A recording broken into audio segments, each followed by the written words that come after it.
Kenalin nih, sego gono dan tempe kemul dari kota tembakau, fams.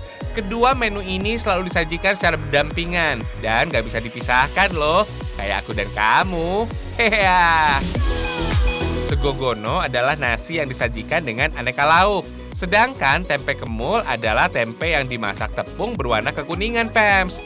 Nama sego berasal dari bahasa Jawa yang artinya nasi. Kalau gono berarti mergo onone alias ala kadarnya, fams. Maklum aja, lauk yang dipakai emang seadanya aja. Hihihi. Kelihatannya memang sederhana, tapi gizi di dalamnya terbilang kaya loh. Ada karbohidrat, serat, vitamin, dan mineral, serta protein. Sego gono ini tidak seperti nasi pada umumnya, yang cenderung tawar. Hidangan berwarna kehijauan ini memiliki rasa yang gurih, asin, dan agak pedas. Tempe kemul berarti tempe yang berselimut. Maksudnya sih tempe yang diselimuti tepung saat digoreng sampai matang, fams.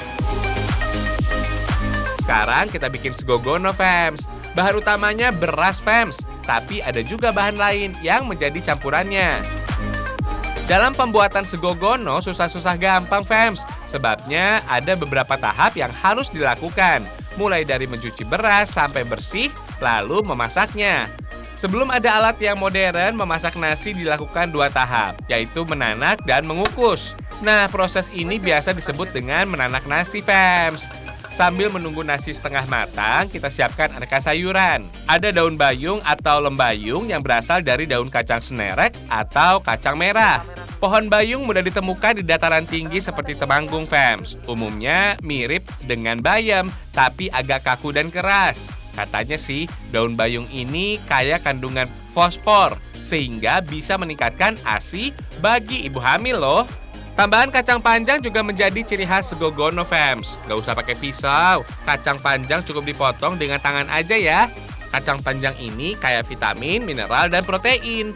Kandungan protein dalam menu ini makin meningkat karena ada tambahan tempe. Gak usah diragukan lagi deh, tempe sudah diakui dunia karena nilai gizinya yang tinggi. Sehingga tempe dijuluki sebagai magic food alias makanan ajaib, fams. Sego gono terasa kurang pas kalau tak ada tambahan ikan teri nasi. Tapi teri berukuran besar juga bisa dipakai kok. Kandungannya sama baiknya untuk kesehatan tulang dan gigi. Jangan lupa kelapa parut ditambahkan biar rasanya lebih enak dan gurih. Sebaiknya sih gunakan kelapa yang usianya sedang, fams. Jadi tidak terlalu muda atau terlalu tua. Disusul bumbu halus, fams. Ada bawang, cabai, garam, dan gula merah. Untuk jahe, lengkuas, dan serai cukup digeprek serta daun salam. Selanjutnya, campur bumbu dalam parutan kelapa. Aduk hingga kelapa berwarna merah kecoklatan, fams. Baru deh campurkan dengan beberapa bahan dan sayuran lain. Sekilas mirip dengan sayur urap ya. Fams, nasi aron sudah setengah matang nih. Tinggal campur bahan yang disiapkan tadi. Aduk sampai semua bahan tercampur rata ya.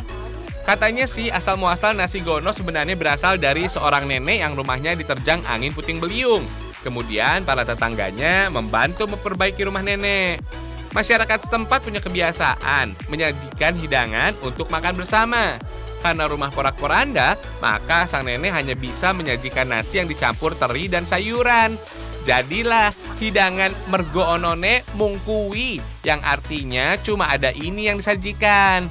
Sejak saat itu, warga menyajikan sego gono usai menggelar hajatan atau gotong royong.